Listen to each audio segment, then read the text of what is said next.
प्यारे बच्चों, आप सभी का स्वागत है अक्षय क्लासेस पे। बच्चों, जितने भी कक्षा 10 वाले हो, जितने लोग परीक्षा दे करके आ गए हैं, जिनका कोड 822 IB है, वो गणित के आंसर की हमारे चैनल पर अच्छे तरीके से मिला सकते हैं। ठीक है, जितने मैंने आंसर बताया है सबको सटीक आंसर बताया है। आप लोग हल करके कमेंट करके बताइएगा कि 20 बहुविकल्पी प्रश्नों में से कितने में कितने किए हैं, और जितने सारे बच्चे मिलाएंगे वो कमेंट करके एक एक क्वेश्चन का आंसर बताएंगे। ठीक है, सबसे पहले हम लोग आ जाएंगे खंड अ पे। खंड अ हमको मिला था पूरे 20 बहुविकल्पी प्रश्नों का हल करके उत्तर बताना था। ठीक है, आपका पहला प्रश्न है कि यदि 65 और 117 के HCF को 65P - 117 के रूप में व्यक्त किया जाए तो P का मान क्या होगा। ठीक है, हमारा क्वेश्चन दिया था, कह रहा है कि यदि इसके HCF को 65P - 17 के रूप में व्यक्त किया जाता है तो P का मान क्या होना चाहिए। तब वो P का मान जो होगा ना वो 2 आएगा। क्या आएगा? 2 आएगा। यानी आपका ऑप्शन जो है B बिल्कुल सही होगा, 4 वाला नहीं होगा, ध्यान दे दीजिएगा।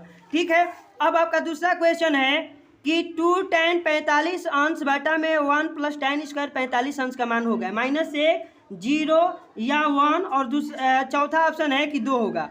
तो 2 45 अंश बटा में 1 + tan स्क्वायर 45 अंश का जो मान होगा बाबू वो आपका आएगा 1। कितने के बराबर आएगा? 1 के, यानी कि ऑप्शन आपका सी होगा। इस पर ध्यान नहीं दीजिएगा, ये एक लड़के ने टिक लगाया है जो एग्जाम देने गया था। ठीक है, उससे कोई बात नहीं। चलिए 3 नंबर का मिलाते हैं कि 15, 18 और 24 का लसागु क्या होगा। तो 15, 18 और 24 का लसागु बाबू इसमें से कौन सा हो जाएगा? तो 360 अंश हो जाएगा। ऑप्शन नंबर क्या हो जाएगा? डी हो जाएगा। ऑप्शन नंबर बिल्कुल डी सही हो जाएगा। चलिए अब प्रश्न संख्या 4 है कि 148 बटा 185 का सरलतम रूप है 4/5, 5/7 या 5/4, और चौथा ऑप्शन है 7/5। तो 148 बटे 185 का सरलतम रूप इसमें से कौन सा हो जाएगा बाबू? तो आपका पहला आंसर हो जाएगा कि 4/5। चलिए अब 5 नंबर हम लोग क्वेश्चन की तरफ बढ़ते हैं। तो 5 नंबर क्वेश्चन है कि P के किस मान के लिए समीकरण 3x - y + 8 = 0 और 6x - py = 16 समपाती रेखाएं निरूपित करती है। आपका P का मान दिया है -2, 2, 1/2 या -1/2। तो इसका वो राइट आंसर जो होगा ना वो 2 ही होगा, यानी कि ऑप्शन बी बिल्कुल सही हो जाएगा। ठीक है, आप लोगों अगला क्वेश्चन मिलाइए। क्वेश्चन नंबर 6 है कि यदि 3x + 2py = 2 और 2x + 5y + 1 = 0 द्वारा निरूपित रेखाएं परस्पर समांतर हैं तो P का मान होगा। P का मान क्या हो जाएगा? 15/4 - 4/5 या 3/5 या 5/3। तो इसका राइट आंसर बाबू हो जाएगा आप लोगों का पहला ही 15/4, 15/4 हो जाएगा। ठीक है, आप लोग अच्छे से मिलाइए और कमेंट करके बताइएगा कितना सही हुआ है। चलिए बाबू अब 7 नंबर क्वेश्चन है कि यदि 15 काट थीटा बराबर 8 तो साइन थीटा का मान होगा 17/15, 15/8 या 8/17 या 15/17। तो देखिए इसका साइन थीटा का जो मान आएगा ऑप्शन नंबर डी हो जाएगा, 15/17 राइट आंसर हो जाएगा। चलिए अब क्वेश्चन नंबर हम लोग 8 की तरफ पढ़ते हैं। तो 8 नंबर क्वेश्चन है कि यदि ABC तथा XYZ 2 समरूप त्रिभुज है तथा कोण A = 75 अंश और कोण Y = 57 अंश तो कोण C का मान होगा। तो ठीक है, कोण C का जब भी मान आएगा 48 अंश के बराबर आएगा, यानी कि राइट आंसर आपका बी हो जाएगा।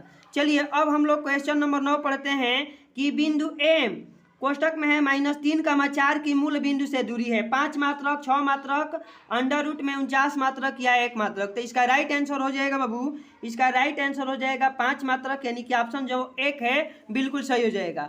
अब क्वेश्चन नंबर 10 पढ़ते हैं कि बिंदुओं -2, 6 और -2, 10 को मिलाने वाले रेखाखंड के मध्य बिंदु का निर्देशांक क्या होगा? -2, 8, -2, 5, -2, 3 या 0, 2। तो इसका राइट आंसर बाबू हो जाएगा 10 का आपका हो जाएगा -2, 8। ठीक है, -2, 8 यानी कि ऑप्शन ए बिल्कुल सही हो जाएगा। इस पर ध्यान नहीं दीजिएगा, ये बच्चा ने किया है, आपका आंसर ए वाला ही सत्य होगा। अब हम लोग 11 नंबर की तरफ पढ़ते हैं।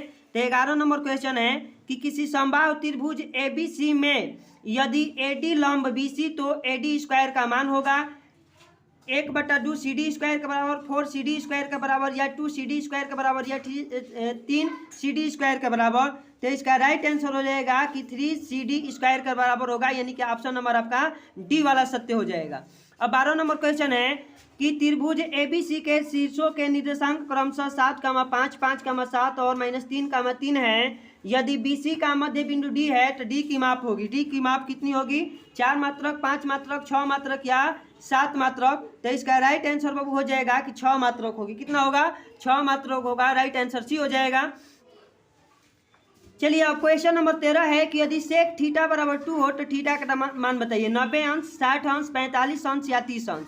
तो इसका राइट आंसर बाबू हो जाएगा 13 का सी नंबर 45 अंश। कौन सा हो जाएगा? 45 अंश, ये वाला सही होगा। इस पर आप लोग ध्यान मत दीजिएगा। अब 14 नंबर है कि कोसेक स्क्वायर थीटा माइनस काट स्क्वायर थीटा, फिर दूसरे कोष्टक में 1 माइनस काट स्क्वायर थीटा का मान होगा। सेक स्क्वायर थीटा के बराबर, टेन स्क्वायर थीटा के बराबर, कोसेक स्क्वायर थीटा के बराबर या साइन स्क्वायर थीटा के बराबर। तो इसका राइट आंसर आपका कौन सा हो जाएगा? तो डी हो जाएगा।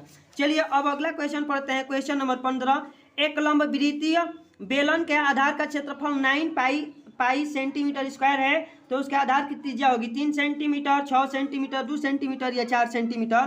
तो इसका राइट आंसर हो जाएगा कि 3 सेंटीमीटर होगी। बिल्कुल सही हो जाएगा।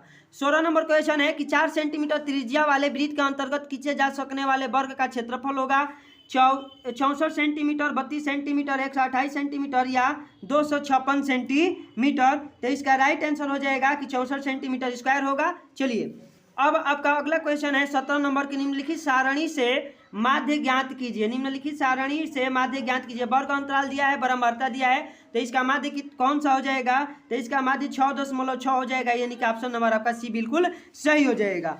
अब हम लोग क्वेश्चन नंबर 18 की तरफ पढ़ते हैं। तो 18 है कि एक पासे को एक बार फेंका जाता है तो एक अभाज्य संख्या आने की पारिकता कितनी होगी? 1 या 1/2 या 2/3 या 1/3। तो ठीक है, एक पासे को एक बार फेंका जाता है तो अभाज्य संख्या आने की पारिकता कितनी होगी? तो इसका राइट आंसर 2 हो जाएगा। ठीक, 1/2 यानी ऑप्शन बी हो जाएगा। अब क्वेश्चन नंबर 19 पढ़ते हैं कि यदि किसी आवृत्ति वितरण का माध्य 20.5 तथा माध्यिका 21 है तो उसका बहुलक होगा 20.5, 21, 21.5 या 22। तो ठीक है, इसका राइट आंसर बाबू हो जाएगा कि 22 होगा। क्या होगा? 22 होगा। अब आगे हम लोग आगे बढ़ते हैं। अगला क्वेश्चन है 20 नंबर कि निम्नलिखित में से कौन सी किसी भी घटना की पारिकता नहीं हो सकती है? 4/3, 2/3, 1 या 3/5। तो देखिए, किसी भी घटना की जो पारिकता होती है 1 से अधिक नहीं होती है। पहला ऑप्शन जो है 4/3 दिया है, यानी 1 से अधिक है। आपका आंसर यहीं सही हो जाएगा। तो स्टूडेंट पूरे के पूरे 20 बहुविकल्पी प्रश्नों को मिला करके कमेंट करिएगा। अगर जो ये वीडियो आप लोगों को अच्छी लगेगी तो वीडियो को लाइक करिएगा, वीडियो को दोस्तों में शेयर करिएगा और हमारे चैनल अक्षय क्लासेज को तुरंत सब्सक्राइब कर दीजिएगा। और आप लोगों को तुरंत बताना है कि आप लोगों को 20 में कितना सही हुआ, ताकि हमें पता चले कि हमारे बच्चों ने कितना गलती किया और कितना सही करके आया। तब तक मिलते हैं आपसे अगली वीडियो में। जय हिंद।